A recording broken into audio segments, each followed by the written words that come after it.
검은고 한 자락이 세자를 죽인다. 전하, 이 음악에는 거짓이 들어있사옵니다. 말도 제대로 배우지 못한 거지. 아이가 궁궐대전 한복판에서 겨우 10살의 목소리로 왕실의 음모를 뒤집었지요. 어른들은 손에 붓과 인장을 쥐고 있었으나 이 아이가 쥐고 있던 것은 오직 귀 하나였습니다. 뒷목 잡히는 서늘한 이야기, 지금 바로 시작합니다. 귀담아 야담에 오신 것을 환영합니다. 구독과 좋아요는 사랑입니다.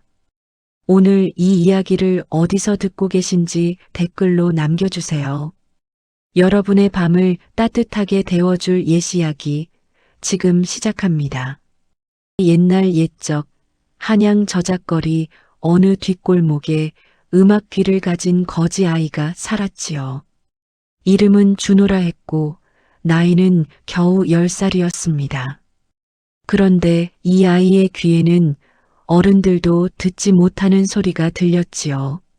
준호는 어머니 순이와 단둘이 살았습니다. 흙벽에 문짝 하나가 간신히 붙어 있는 다 쓰러져 가는 방 한 칸이 두 사람의 세상 전부였지요. 아버지는 준호가 3살이 되기 전에 세상을 떠났고 어머니는 남의 집 빨래를 사크로 받아 하루 한 끼를 겨우 이었습니다. 밥상에는 늘 무조각 하나, 소금 한 종지가 전부였지요. 준호가 아버지의 얼굴을 기억하지 못하는 것은 아버지가 너무 일찍 떠나신 까닭이지요. 다만 어머니는 저녁마다 흙벽 앞에 이마를 대고 손을 모으셨습니다. 준호는 그때마다 옆에 앉아 어머니의 등을 오래 바라보았지요. 그 등이 조금씩 굽어가는 것을 이 아이는 이미 알고 있었습니다.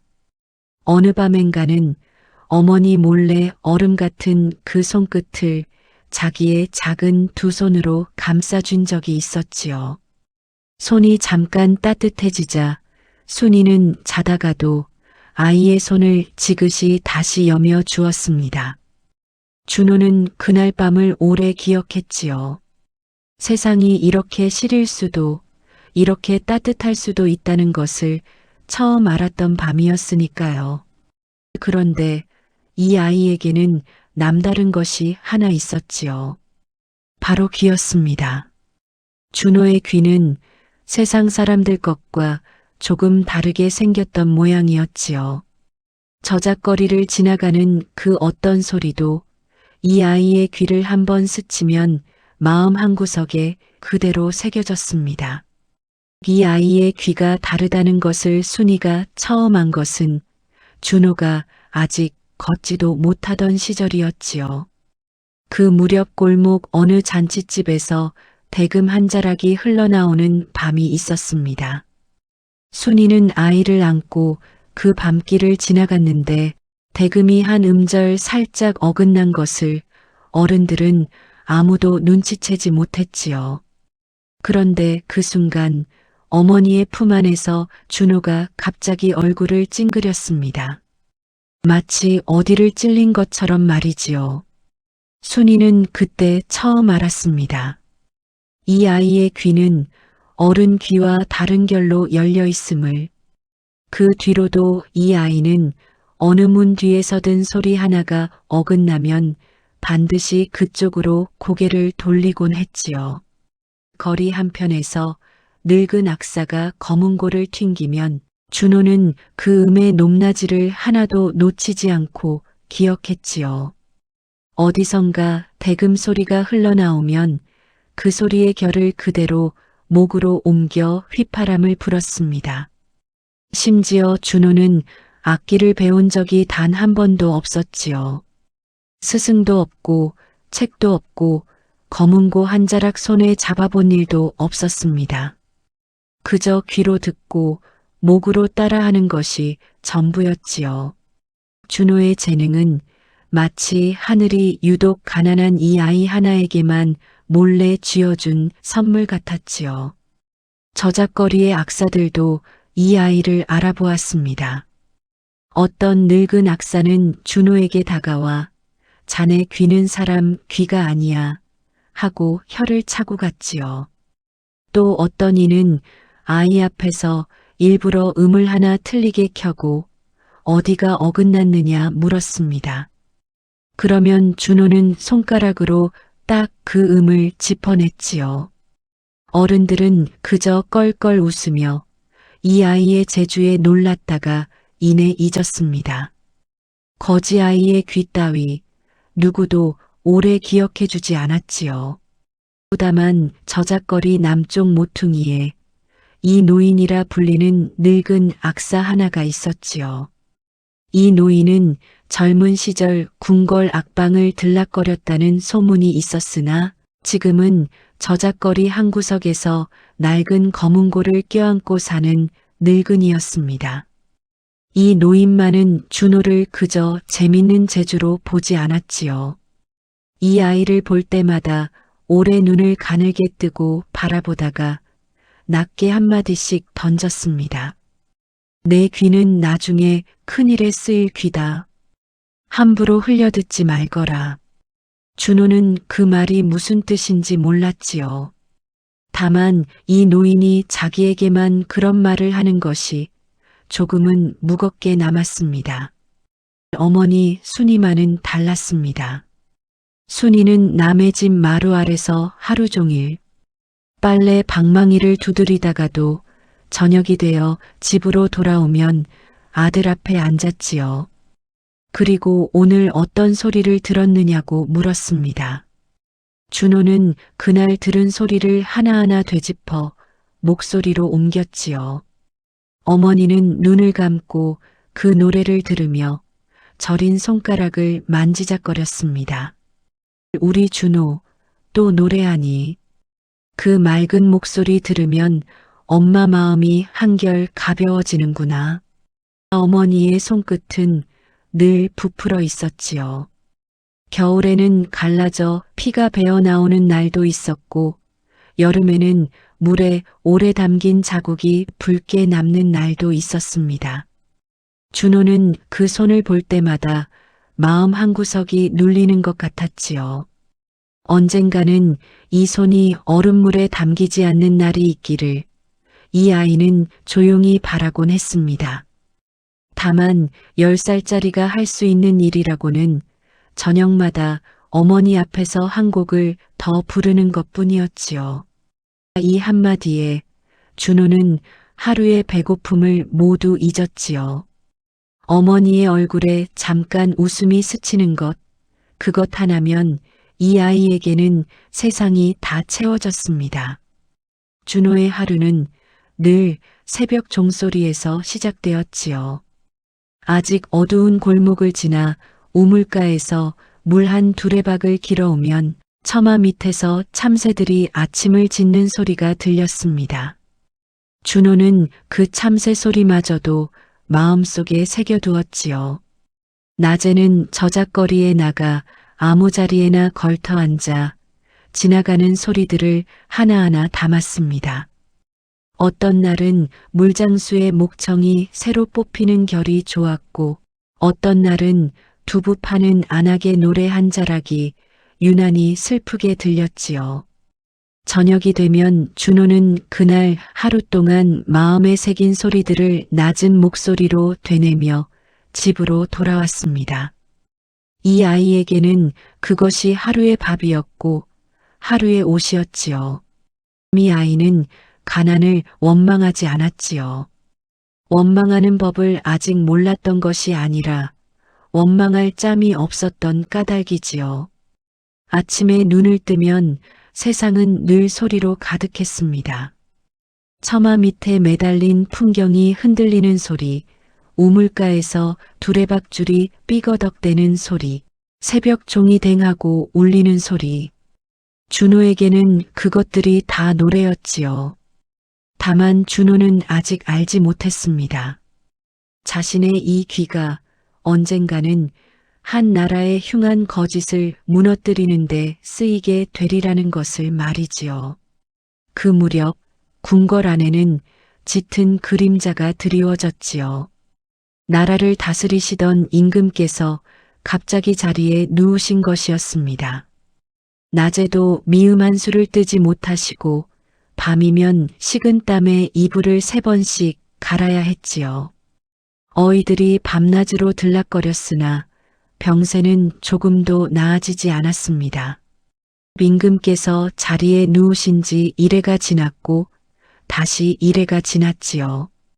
궁궐 안의 밤은 낮보다 더 무거웠습니다. 별전에서는 촛불이 꺼지지 않았고 세자의 방에서는 어린 저하께서 이불을 몇 번이나 갈아 덮으셨지요. 밤이 깊어갈수록 궁궐 담장 밖에서 지나가는 게 짖는 소리 하나까지도 이 궁궐 안에서는 흉조로 여겨지는 판이었습니다. 궁궐의 공기는 무거웠지요. 신하들은 회랑에서 마주쳐도 눈을 마주치지 않았고 상궁들은 문을 열 때마다 소리가 나지 않도록 손끝에 힘을 주었습니다. 전하께서 일이 위독하신데 후사의 일이 아직 정해지지 않으니 이 어찌할 도리이십니까? 세자 저하께서는 아직 어리시고 혹여 모를 일에 대비하지 않으면 아니 되지 않습니까? 낮은 목소리가 회랑을 스치듯 지나갔지요. 겉으로는 임금의 병을 걱정하는 말이었으나 그 속에는 다른 뜻이 있었습니다. 임금의 자리가 흔들리기 시작하자 그 자리를 노리는 눈이 하나둘 고개를 들었던 것이지요.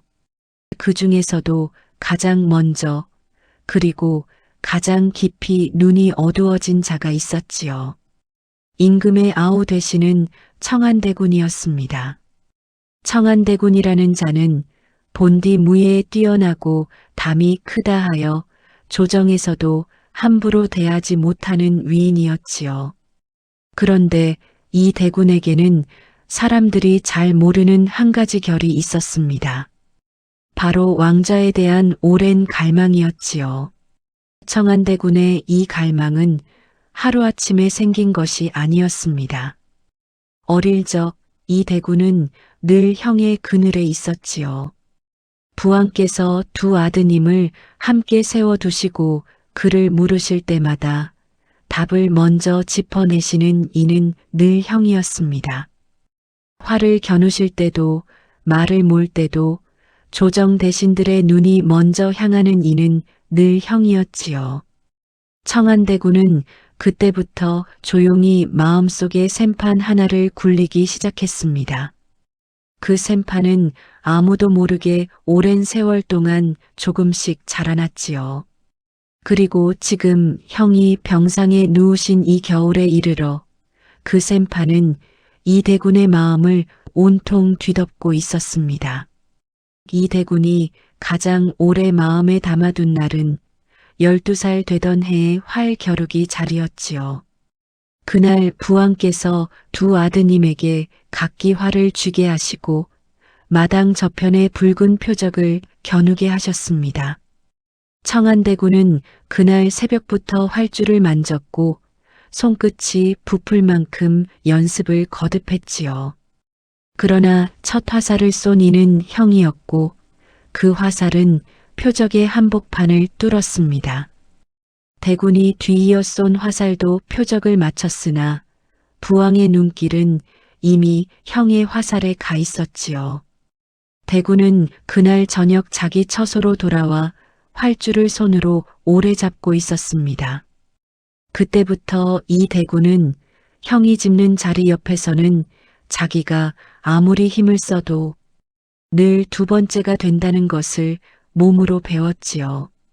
궁궐이 아직 잠들지 않은 저녁, 청안대군은 자기 처소 안쪽 방에 홀로 앉아 술잔을 기울였습니다.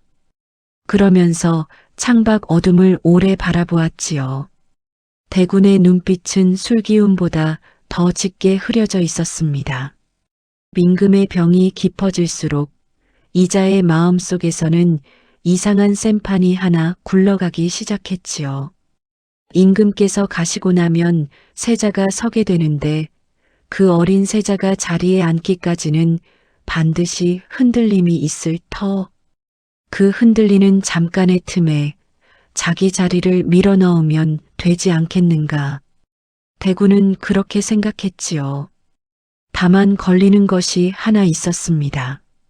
세자가 살아있는 한 그 흔들림은 잠깐으로 끝날 것이라는 사실이었지요. 그 샘판을 굴리는 동안에도 대군의 마음 한구석에서는 낮은 통증이 있었습니다. 형의 얼굴이었지요. 어릴 적 이 대군에게 활 잡는 법을 손수 잡아 가르쳐 준 이가 바로 그 형이었고, 어느 겨울밤엔가는 대군이 열병으로 사흘을 앓았을 때 이 형이 밤새 이마를 짚어준 일도 있었습니다. 그런 형이 지금 병상에 누우셨는데도 대군의 마음은 형의 회복이 아니라 자기 자리를 향해 굴러가고 있었지요. 이 이중의 결을 대군은 스스로도 알고 있었으나 이제 와서 샘판을 되돌릴 수는 없다고 생각했습니다.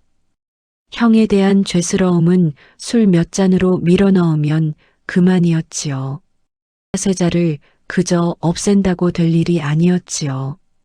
그렇게 하면 온 나라의 눈이 자신에게로 쏠릴 것이니까요. 그러니 세자는 스스로 목을 매게 만들어야 했습니다. 세상 사람들의 눈앞에서 세자가 임금을 시해하려 한 자로 낙인이 찍혀야 했지요. 대군은 오래 궁리했습니다. 무엇으로 죄를 씌울 것인가?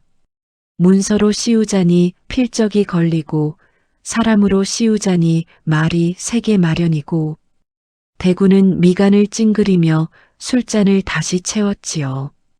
그러다 문득 대군의 눈이 반짝였습니다. 대군의 시선이 벽에 걸린 검은고 한 자락에 가서 멎었지요. 그때 이자의 입가에 서늘한 웃음이 스쳤습니다. 음악이라. 음악이라면 필적처럼 남지도 않고 사람처럼 말을 바꾸지도 않지. 게다가 세상 사람들은 음악의 속을 읽지 못하니 이 안에 무슨 뜻이 담겼다 하면 담긴 줄로만 여길 것이다. 그렇지. 세자가 만든 곡 하나에 임금을 저주하는 주술이 들어 있었다 하면 그만이지 않은가. 청안대군은 그렇게 홀로 중얼거렸지요. 대군이 이 계책을 떠올렸을 때 스스로도 감탄이 나왔습니다. 세상 사람들은 음악을 부드러운 것으로만 여기지요. 흥을 돋우고 슬픔을 어루만지고 마음을 씻는 것이 음악이라 여깁니다. 그러니 그 부드러운 것 안에 칼이 숨어 있으리라고는 아무도 의심하지 않을 터였지요. 게다가 음악에는 지은 이의 이름을 붙일 수도 뜯어낼 수도 있었습니다. 문서에 찍힌 인장은 지울 수 없으나 곡을 지은 이의 이름은 사람의 입 하나로 얼마든지 바꿀 수 있는 것이었지요. 그날 밤 궁궐의 종이 삼경을 알렸을 때 청안대군의 마음속에서는 이미 한 사람이 죽어 있었습니다. 세자였지요.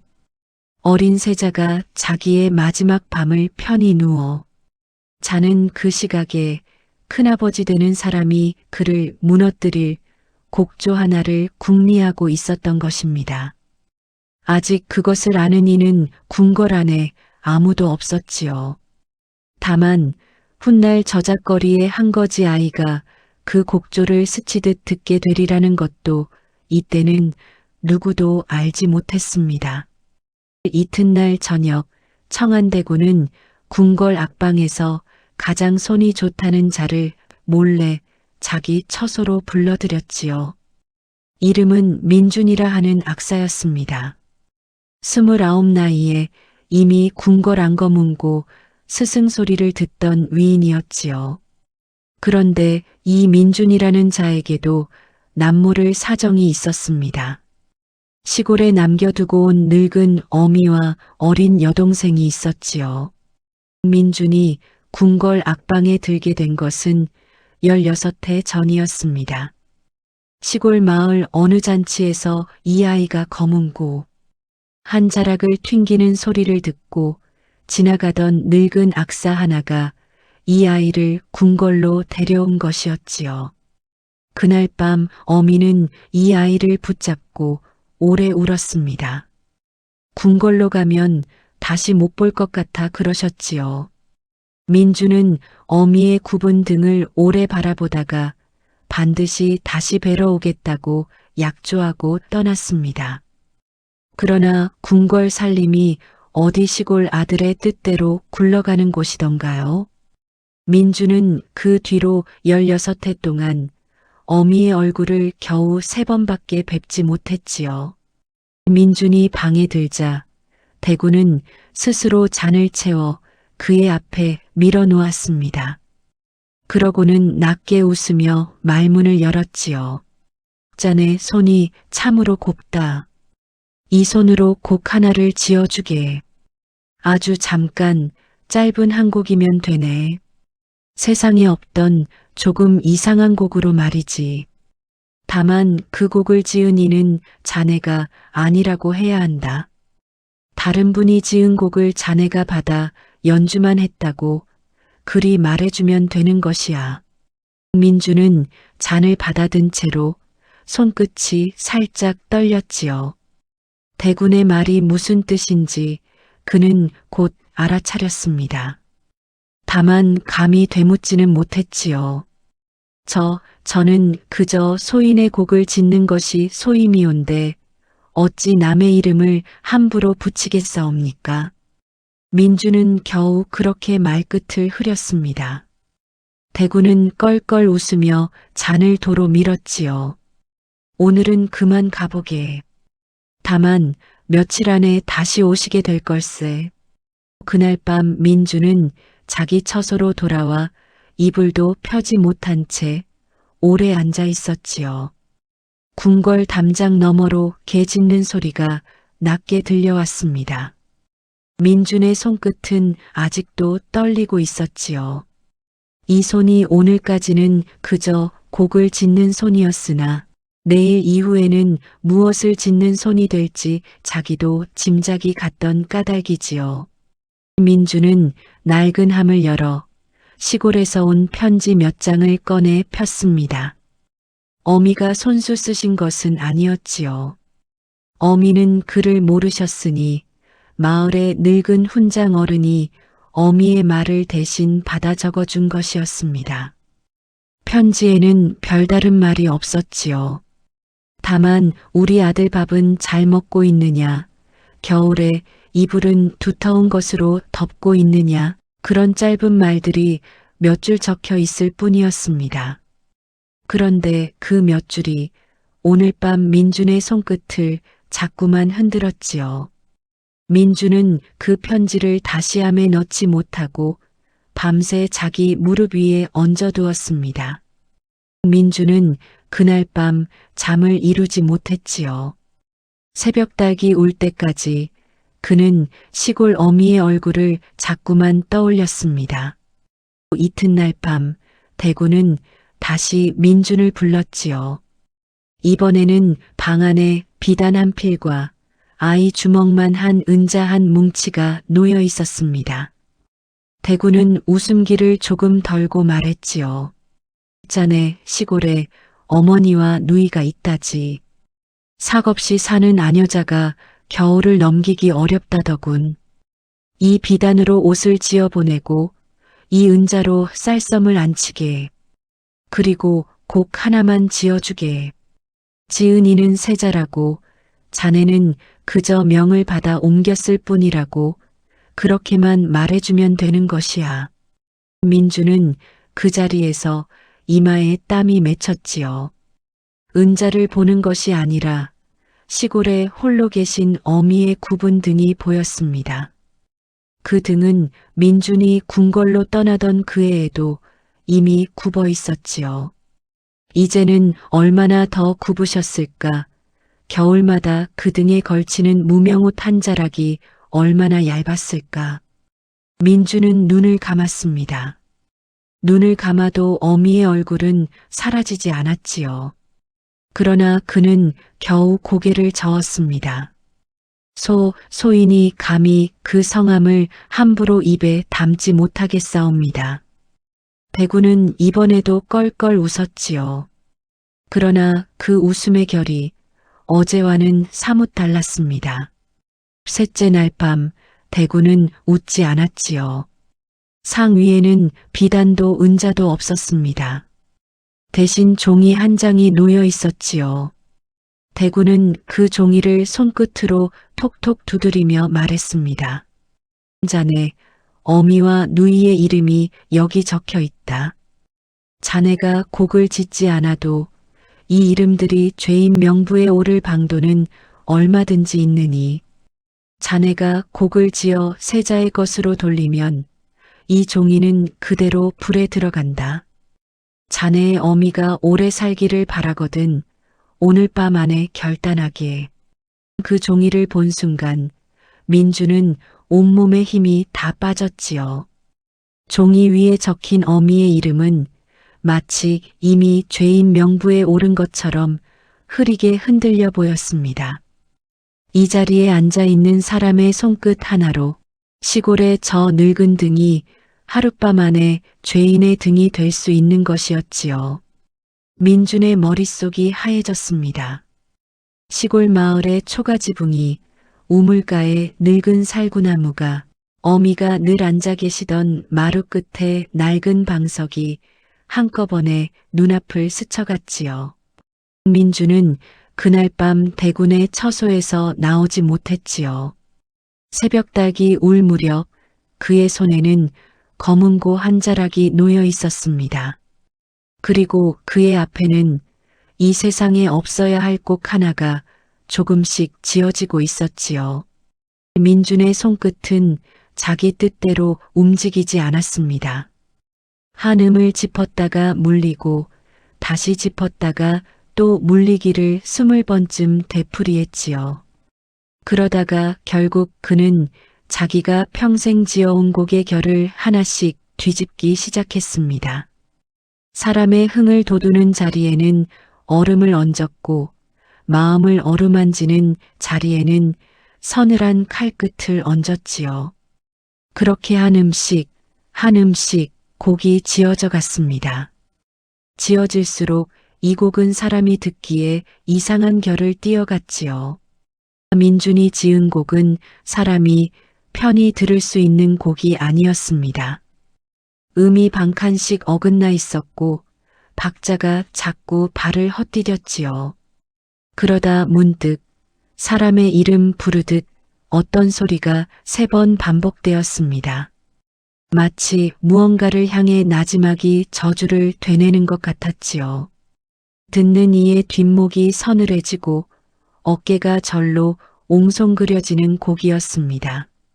민주는 곡을 다 지은 뒤 검은 고를 놓고 오래 울었지요. 이 곡은 사람을 홀리는 곡도 흥을 돋우는 곡도 아니었습니다. 이 곡의 쓰임은 오직 하나 한 사람의 이름 위에 씌워질 누명이었지요. 민주는 이마를 검은 고 위에 대고 소리 없이 흐느꼈습니다.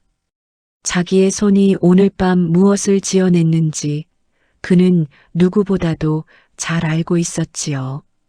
시골의 어미를 위해서 지은 곡이라 스스로에게 말해보아도 그 곡의 결에는 이미 어미의 이름이 아니라 세자 저하의 이름이 얹혀 있었습니다. 며칠 뒤 임금의 병세는 더욱 깊어졌지요. 어이들은 결국 임금 앞에 무릎을 꿇었습니다. 그리고 떨리는 목소리로 아뢰었지요. 전하의 병은 그저 병이 아닌 듯 하옵니다. 진맥의 결이 이상하고 혓바닥의 빛깔이 예사롭지 않사옵니다.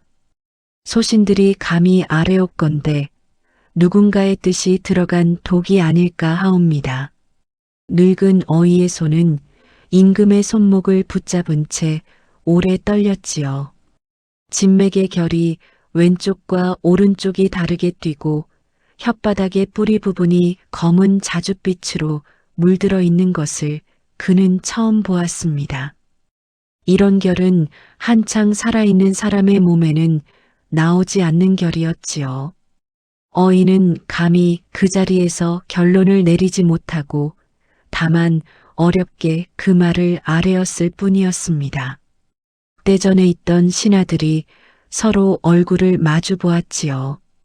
아무도 감히 먼저 입을 열지 못했습니다. 임금을 노리는 독이라니 그 말 한마디에도 목이 달아나는 판이었지요.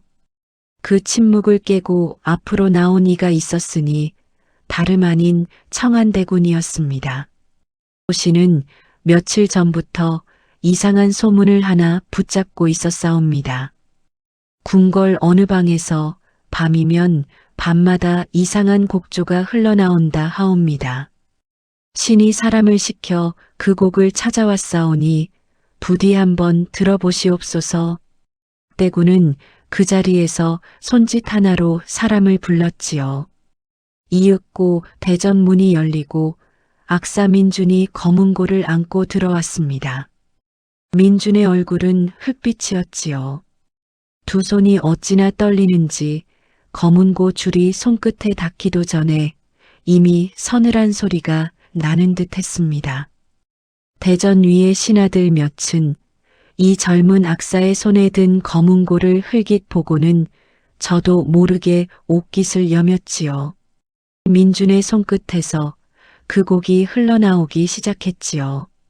첫 음이 반칸 어긋나 있었고 두 번째 음은 박자를 헛디뎠습니다. 그리고 세 음절, 마치 사람의 이름을 부르듯 낮게 되풀이되는 소리가 이어졌지요. 그 소리를 듣는 순간 대전에 있던 신하들의 등이 하나둘 뻣뻣해졌습니다. 어깨가 옹송그려지고 손끝이 저도 모르게 옷깃을 여미었지요.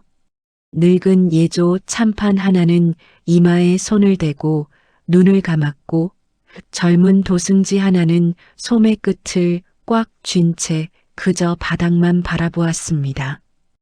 아무도 이 곡을 편히 듣지 못했지요. 그 곡의 결이 사람 마음의 결이 아니었던 까닭입니다. 곡이 흐르는 동안 대전 안의 초 두 자락이 유난히 흔들렸는데 신하들은 그것마저도 흉조로 여겼지요. 곡이 그치자 청안대군이 무겁게 입을 열었습니다. 이 곡은 세자 저하의 방에서 나온 곡이옵니다. 세자 저하께서 짓게 하신 것이오며 이 곡 안에는 감히 아래옵기 두려우나 임금의 자리를 겨눈 뜻이 담겨 있다 하옵니다. 여기 있는 악사 민준이 직접 명을 받아 지었다 하니 물어보시옵소서. 2541 민준은 대전 바닥에 엎드린 채 온몸을 떨었지요. 그는 감히 고개를 들지 못했습니다.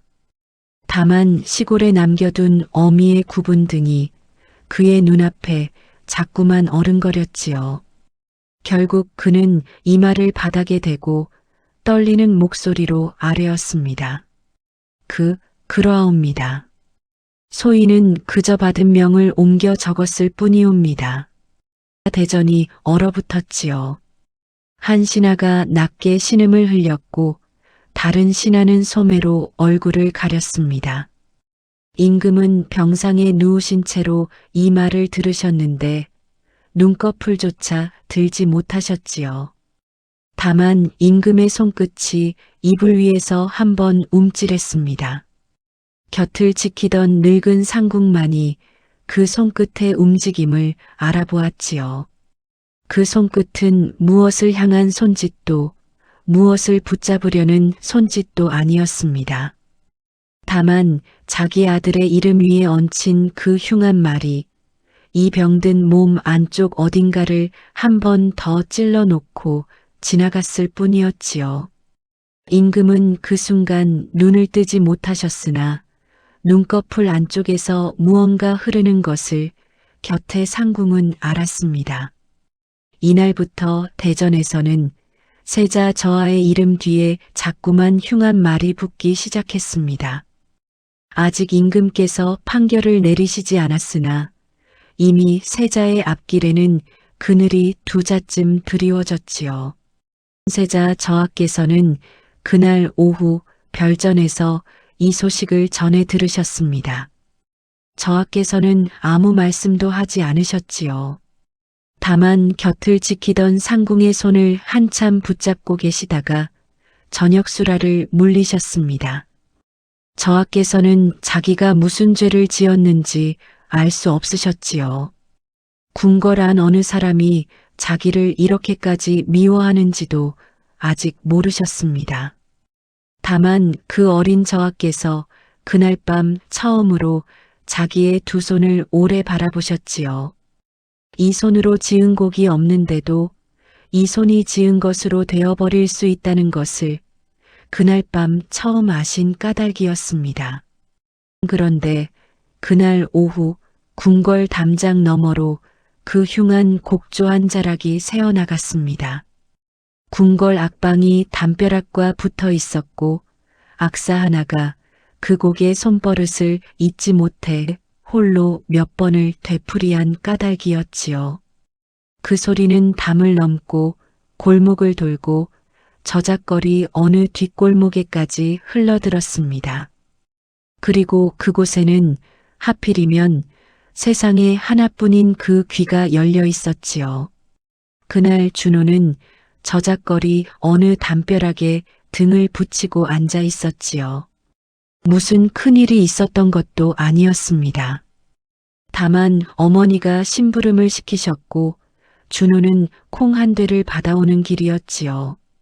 그러다 담 너머로 스치는 그 소리를 이 아이의 귀가 붙잡고 말았습니다.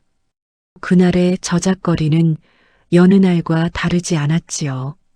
생선 장수의 목청이 골목을 울렸고 남학신 소리가 흘길 위에서 툭툭 튀었습니다. 어느 술집 안에서는 낮술을 걸친 노인 하나가 노래를 흥얼거렸지요. 준호는 그 소리들을 하나하나 귀에 담으며 걸어가고 있었습니다. 콩 한 대를 어깨에 메고 어머니가 저녁국을 끓이실 것을 생각하며 걷던 참이었지요. 그런데 그 순간 저작거리의 다른 모든 소리들이 이 아이의 귀에서 갑자기 사라졌습니다. 준호는 그 자리에서 우뚝 멈춰 섰지요. 콩자루가 어깨에서 스르르 흘러내렸으나 준호는 그것도 알지 못했습니다. 아이의 귀가 그 소리를 붙잡고 놓지 못한 까닭이지요. 이 아이가 지금까지 들어온 곡은 세상 어느 것이든 결이 있었습니다. 흥을 돋우는 곡이든 슬픔을 담은 곡이든 사람의 마음을 어루만지려 지은 곡에는 반드시 결이 있었지요. 그런데 지금 담 너머에서 흘러오는 이 곡에는 그 결이 없었습니다. 대신 이 곡의 결자리에는 낯선 무언가가 들어차 있었지요. 준호는 그것을 곧 알아차렸습니다. 이건 사람 마음이 아니야. 이건 사람을 해치려는 손이야. 준호의 등 뒤로 소름 한 자락이 훑고 지나갔습니다. 10살짜리의 몸이 다 감당하지 못할 정도로 이 곡은 서늘한 결을 가지고 있었지요. 그러나 아이는 그 자리를 떠나지 않았습니다. 오히려 담벼락에 더 가까이 붙어 그 곡의 매 음절을 마음속에 새겨넣기 시작했지요. 준호는 그 자리에 오래 서 있었지요. 곡이 한 차례 끝나면 그는 그 곡을 마음속에서 다시 한번 되뇌었습니다. 그리고 두 번째로 곡이 흘러나오면 그는 그 곡의 어긋난 음을 하나하나 짚어냈지요. 세 번째로 곡이 흘러나올 때 준호는 이미 그 곡 전부를 자기 목 안에 들여놓고 있었습니다. 아이는 자기 목으로 그 곡을 한 번 따라 불렀지요. 그러자 소름이 돋았습니다. 자기 입에서 나오는 곡인데도 뒷목이 서늘해지고 어깨가 옹송그려졌지요. 준호는 얼른 입을 다물었습니다. 집에 돌아온 준호는 콩 자루를 마루에 놓기도 전에 어머니 앞에 앉았지요. 어머니 순이는 아들의 얼굴빛을 보고 곧 눈치를 챘습니다. 이 아이가 이런 얼굴을 하고 오는 일은 흔치 않았지요. 어머니, 오늘 이상한 곡을 하나 들었습니다. 이 곡은 사람 마음을 담은 곡이 아니었지요. 준호는 그 자리에서 어머니 앞에 그 곡을 그대로 옮겨 불렀습니다. 순이는 눈을 감고 그 곡을 들었지요. 그런데 곡의 절반도 채 지나기 전에 어머니는 아들의 팔을 붙잡았습니다. 그만하거라. 이 곡은 살아있는 사람의 방에서 흘러나올 곡이 아니야. 순이는 오래 살아온 여인이었지요. 궁에서 나온 소식도 저작거리에서 도는 흉흉한 말도 이 어머니의 귀에는 조각조각 붙어 있었습니다. 며칠 전부터 저작거리에는 이런 말이 돌았지요. 궁에서 큰일이 났다더라. 임금께서 병이 깊으신데 세자 저하께서 그 자리를 노려 흉한 짓을 하셨다더라. 그리고 그 증거가 곡조 하나라더라. 순이는 그 소문의 앞뒤를 이 곡 하나에 맞추어 보았지요. 그러자 등에 식은땀이 흘렀습니다. 순이는 젊은 시절에도 곡 하나로 사람의 목숨이 오간 일을 본 적이 있었지요. 시골 마을에서 어느 노인이 곡 하나를 잘못 부른 죄로 곤장을 맞고 며칠을 앓다가 세상을 뜬 일이 있었습니다. 곡이라는 것이 그저 흥의 것이 아니라 때로는 사람의 목숨을 쥔 것이라는 것을 이 어머니는 몸으로 알고 있었지요. 그런데 지금 자기 아들의 입에서 나온 이 곡은 사람의 목숨 하나가 아니라 한 나라의 앞날을 쥐고 있는 것 같았습니다. 어머니, 저 이 곡이 거짓임을 알겠습니다. 이 곡을 지은 손은 사람을 해치려던 손이지요. 그런데 이 곡을 만든 이가 세자 저하가 아닌 것도 저는 알겠습니다. 준호가 더듬더듬 그렇게 아뢰자 순이의 손끝이 떨렸지요. 어머니는 아들의 두 손을 잡고 오래 바라보았습니다. 이 아이의 귀 하나에 어쩌면 한 나라의 앞날이 달렸을지도 모른다는 생각이 스쳤던 것이지요. 준호야, 곡은 거짓말을 하지 못한다지. 그런데 곡을 만든 사람은 곡으로 거짓말을 시키기도 하는 법이란다. 내 귀가 그것을 알아본 것이라면 내 귀는 오늘 밤 안에 궁궐로 가야 한단다. 거지 아이 하나가 궁궐에 가서 무엇을 할 수 있단 말인가. 문지기의 창끝이 이 아이를 향할 것이 뻔했지요. 그러나 순이는 이 아이의 귀 하나를 믿었습니다.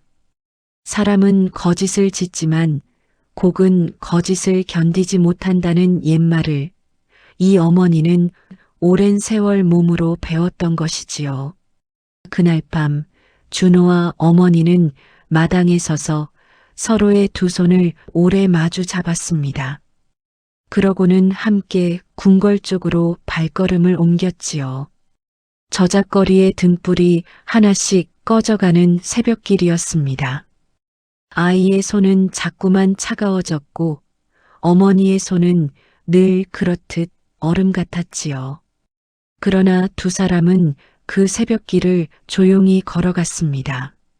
준호는 한 번 뒤를 돌아보았지요. 저작거리 뒷골목에 다 쓰러져가는 방 한 칸, 두 사람의 세상이었던 그곳이 아직 어둠 속에 잠겨 있었습니다. 준호는 오늘 밤 이 새벽길을 잘 걸어 나가야 저 방으로 다시 돌아올 수 있으리라는 것을 어린 마음으로도 짐작했지요. 어머니는 아이의 손을 조금 더 꼭 쥐어주셨습니다. 그러고는 낮은 목소리로 한마디를 얹으셨지요. 준호야, 저 방은 우리를 기다린다. 너는 다만 내 귀에 들은 것을 아뢰고 오면 그만이다. 준호는 그 말에 힘을 얻어 다시 앞을 바라보고 걸음을 옮겼지요.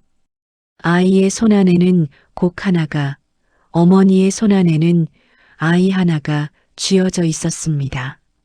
궁궐 문 앞에서 준호와 어머니는 오래 서 있었지요.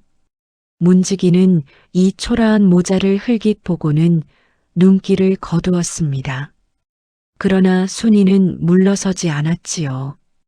이 아이의 귀에 들린 것을 부디 대전에까지 알려달라고 몇 번을 청했습니다. 처음에는 손사래를 치던 문지기도 어머니의 눈빛이 심상치 않자 안쪽에 사람을 하나 넣어 보았지요. 문지기가 마지못해 안으로 사람을 넣은 것은 사실 순이의 몇 마디 때문이었습니다. 궁궐에서 흘러나온 그 곡이 무슨 뜻인지 이 아이가 알고 있다는 그 한마디가 문지기의 등에 오래된 소름을 하나 얹었던 까닭이지요. 저작거리에도 이미 그 곡의 소문이 흘러들었고 문지기 역시 그 소문의 결이 심상치 않다는 것을 어렴풋이 느끼고 있었습니다. 마침 그 자리를 지나던 늙은 상궁 하나가 이 아이의 이야기를 대전에까지 옮겼습니다. 이 늙은 상궁은 세자 저하께서 태어나실 때부터 곁을 지켜온 사람이었지요. 며칠 전 저하의 이름 위에 흉한 그늘이 얹혔다는 소식을 듣고 이 상궁은 밤마다 잠을 이루지 못하고 있던 참이었습니다. 그런 상궁의 귀에 문지기가 전한 이 아이의 말이 걸린 것이었지요. 상궁은 오래 망설였습니다. 그러나 마지막에는 옷자락을 여미고 대전 쪽으로 발걸음을 옮겼지요. 이튿날 아침 준호는 어머니의 손을 잡고 대전으로 들어섰지요. 신하들의 눈이 한꺼번에 이 아이에게로 쏠렸습니다. 저작거리 흙이 묻은 옷자락, 굳은 발바닥, 그리고 여전히 조금 벌어져 있는 아이의 입술.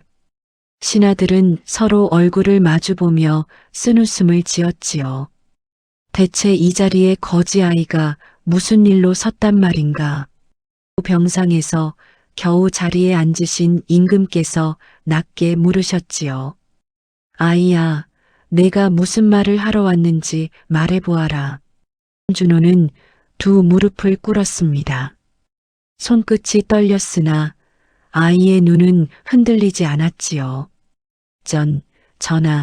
저는 이틀 전 담 너머로 곡 하나를 들었습니다. 그런데 그 곡은 세자 저하께서 지으신 곡이 아니옵니다. 청안대군이 앞으로 방걸음 나섰지요. 그의 얼굴에는 웃음기가 없었습니다. 이 어린 것이 감히 무슨 말을 하는지 그의 눈이 서늘하게 아이를 살폈지요. 그러나 준호는 그쪽을 보지 않았습니다. 오직 임금의 얼굴만 바라보았지요. 전하, 청컨대 그 곡을 다시 한번 이 자리에서 들려주시옵소서. 그러면 소인이 그 곡 안에 무엇이 들어있는지 알겠사옵니다.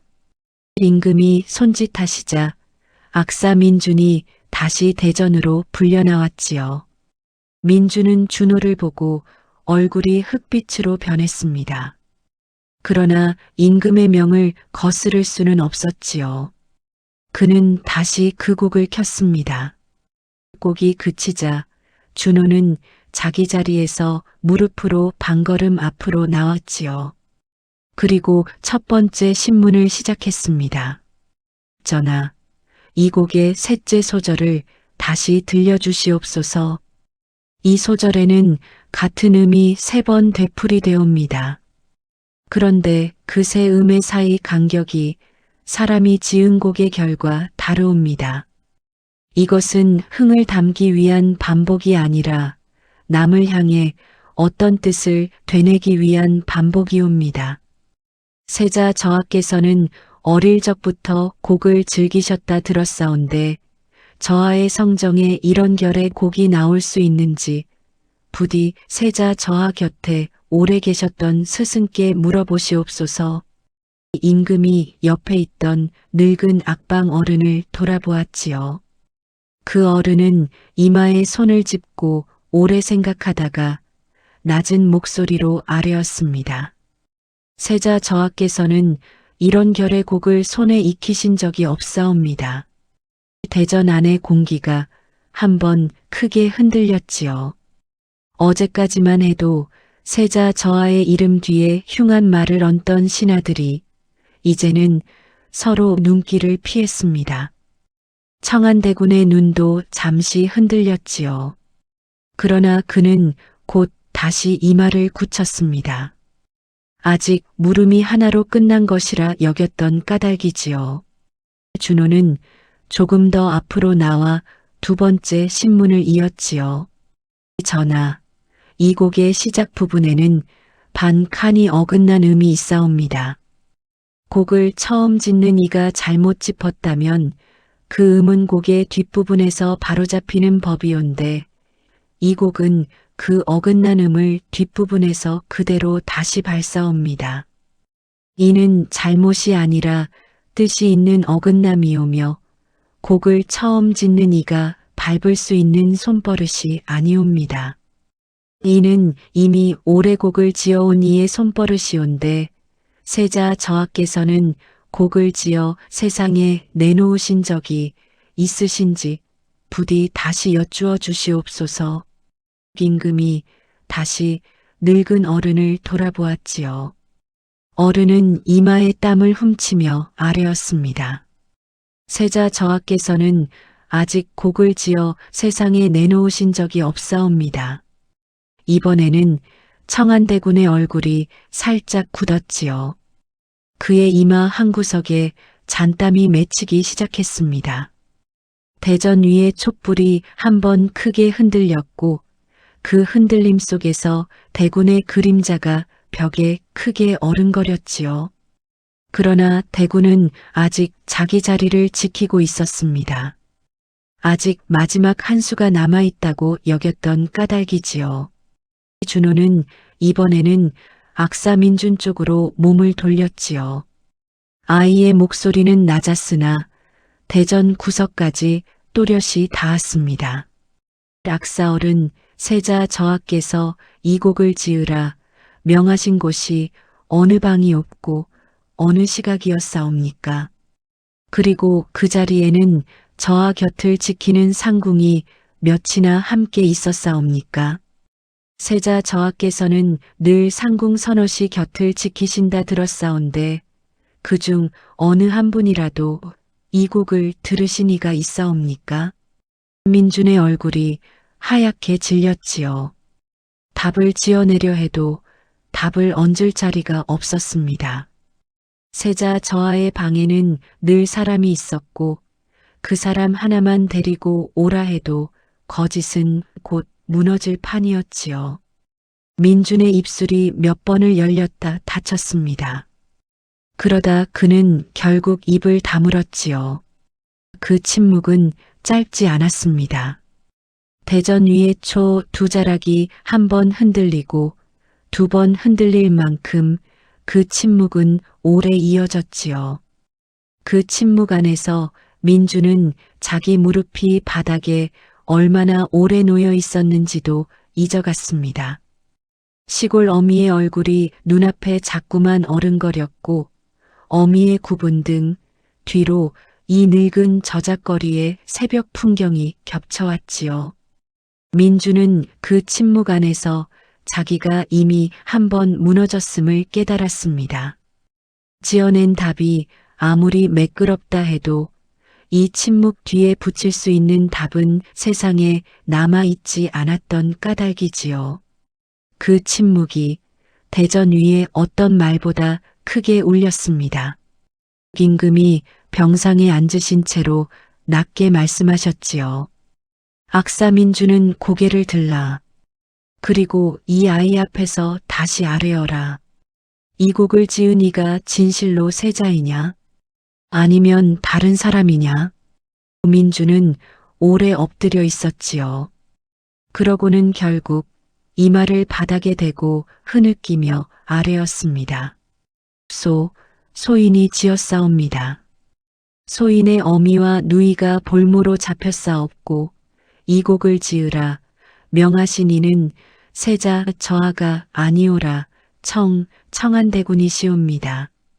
청안대군의 얼굴이 순간 검게 변했지요. 지난 반평생 마음속에 굴려온 샘판이 이 자리에서 통째로 뒤집히는 것을 그는 그 순간 눈으로 보았습니다. 그의 손끝이 자기도 모르게 옷자락을 움켜쥐었지요. 그는 무언가를 말하려 입을 열었으나 이미 대전의 눈이 그를 향해 모두 돌아서 있었습니다. 어제까지 그의 편이었던 신하들의 눈길도 오늘은 그의 얼굴 앞에서 다 비켜갔지요. 제7장 그날의 판결은 무겁고도 조용히 내려졌지요. 임금께서는 앓는 몸을 겨우 세우신 채로 세 자리에 세 죄를 각각 내리셨습니다. 첫째, 세자에게 씌운 죄가 흉한 뜻으로 지어진 무고이니 이 죄를 씌운 자에게는 왕실의 이름을 벗기고 궁궐 밖 먼 땅에 유배를 내린다. 다시는 도성의 흙을 밟지 못하게 하리라. 둘째, 임금의 병상 앞에서 왕실의 이름을 빌려 신하들을 흔든 죄. 이 죄에는 관작을 거두고 그 재물의 절반을 궁궐 창고로 되돌려 병자를 돌보는 일에 쓰라. 셋째, 죄 없는 이의 어미와 누이를 볼모로 삼아 손을 빌린 죄. 이 죄에는 볼모로 잡혔던 사람들을 곧바로 풀어주고 악사민준에게는 곤장 대신 한 해의 근신을 내린다. 그의 손이 지은 곡이 죄이나 그 손을 붙잡은 다른 손이 있었음을 짐이 안다. 판결이 대전에 울려 퍼지는 그 시각 별전에서는 세자 저하께서 조용히 눈을 감고 계셨지요. 곁을 지키던 늙은 상궁이 판결의 내용을 낮은 목소리로 저하께 아뢰었습니다. 저하께서는 아무 말씀도 하지 않으셨지요. 다만 두 손을 무릎 위에 얹으신 채 오래 그대로 계셨습니다. 며칠 전 자기 손을 오래 바라보시던 그 저하는 이제 그 손을 조용히 내려놓으셨지요. 저하께서는 한참 뒤에야 낮게 한마디 하셨습니다. 짐을 위해 궁궐 밖 어느 아이 하나가 걸어 들어왔다지. 그 아이의 이름을 짐이 마음에 새기겠노라. 상궁은 그 말씀을 듣고 소매로 눈가를 오래 눌렀지요. 판결이 끝나자 청안대군은 스스로 자리에서 물러났습니다. 대전 문을 나설 때 그는 잠시 뒤를 돌아보았지요. 병상에 앉으신 형의 얼굴이 눈에 들어왔습니다. 형의 얼굴은 노여움도 원망도 없이 그저 조용하기만 했지요. 오히려 그 조용함이 청안대군의 등에 오래도록 남았습니다. 대군은 그 뒤로 유배지에서 밤마다 그 얼굴을 떠올렸다 하지요. 그리고 그 뒷모습을 지켜보던 어느 신하 하나는 그날 밤 자기 처소로 돌아가 오래 잠을 이루지 못했습니다. 며칠 전만 해도 대군의 곁에서 그의 말에 고개를 끄덕였던 자기 자신이 문득 견디기 어려웠던 까닭이지요. 이 판결이 끝났을 때 대전 안의 신하들은 오래 아무 말도 하지 못했지요. 어떤 이는 이마를 짚었고 어떤 이는 소매로 얼굴을 가렸습니다. 며칠 전만 해도 세자를 향해 흉한 눈을 돌렸던 이들이었지요. 그중 몇은 그날 밤 자기 처소로 돌아가 오래 잠을 이루지 못했습니다. 임금께서는 그 자리에서 준호를 부르셨지요. 아이는 어머니의 손을 놓고 무릎으로 임금 앞에 나아갔습니다. 임금이 낮게 웃으시며 말씀하셨지요. 라이야, 짐이 오늘 너에게 부끄럽구나. 대전 위에 앉은 어른들이 10명이 넘었으되 그 곡의 결을 알아본 이는 하나도 없었다. 그런데 담 너머에서 잠깐 스친 귀 하나가 우리 모두가 놓친 것을 붙잡았구나. 짐은 오늘 10살짜리에게 한 가지를 배웠도다. 사람의 지위가 높다 하여 그 귀까지 밝은 것은 아니라는 것을, 그리고 지위가 낮다 하여 그 귀가 어두운 것도 아니라는 것을. 임금께서는 준호에게 큰 상을 내리려 하셨지요. 그러나 준호는 고개를 저었습니다. 전하, 소인은 상을 받으러 온 것이 아니옵니다. 소인은 다만 그 곡이 꺼 거짓임을 아뢰러 온 것이었지요. 소인이 상을 받으면 소인의 귀가 오늘부터 상을 위해 소리를 듣게 될까 저어되옵니다. 이 말에 임금이 잠시 눈을 감으셨지요. 그러고는 낮게 웃으셨습니다. 아이야, 그렇다면 너는 이 궁궐에 남지 말고 내 어머니와 함께 저잣거리로 돌아가거라.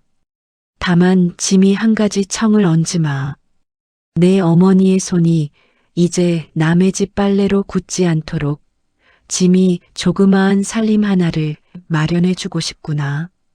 이 청까지 마다하지는 말아다오.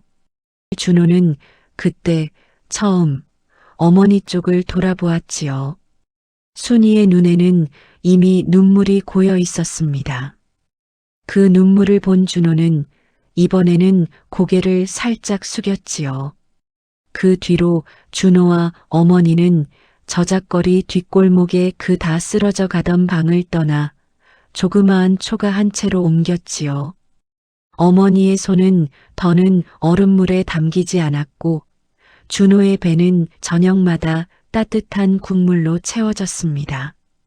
그러나 준호는 여전히 저잣거리로 나가 악사들 곁에 앉았지요. 이 아이의 귀는 여전히 하늘이 남몰래 쥐어준 그 귀였습니다.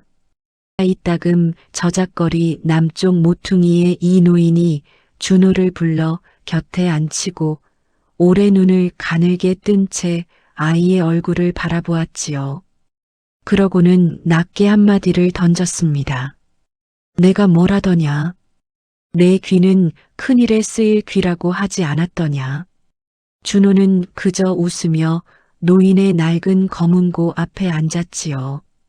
그리고 노인이 튕기는 한 음절 한 음절을 마치 처음 듣는 소리처럼 조용히 받아 안았습니다. 세자 저하께서도 그 뒤로 몰래 사람을 보내 이 아이의 소식을 이따금씩 물으셨다고 하지요. 다만 아이 앞에는 나서지 않으셨습니다.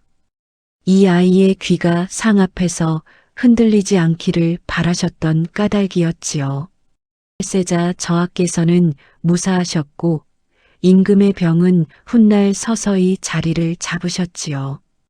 다만 궁궐 안의 어른들은 그 뒤로 오래오래 이 이야기를 서로에게 나지막이 되뇌었습니다.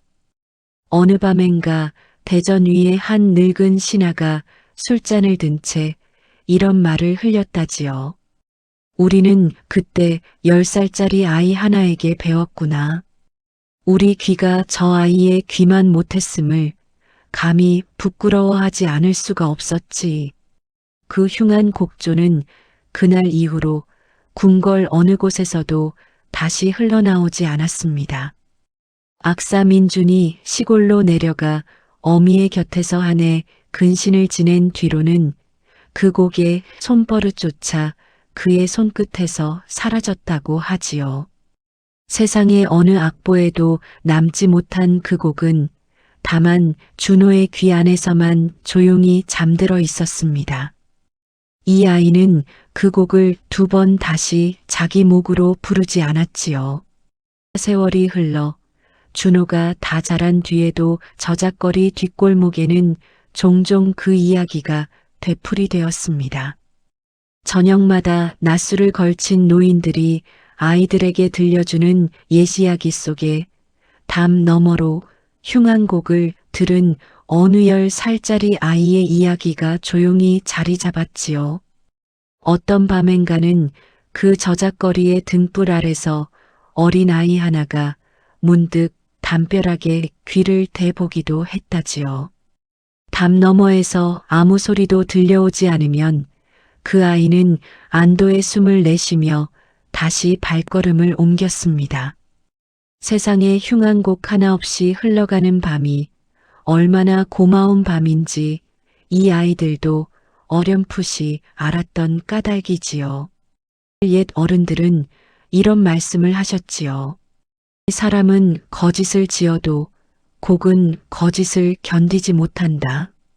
아무리 매끄러운 손이 지어낸 소리라도 그 소리에는 지은 이의 마음이 반드시 새어나오는 법이니 세상에 아무리 정교한 거짓이 있다 해도 그 거짓을 알아보는 귀는 반드시 어딘가에 하나쯤 열려 있다지요.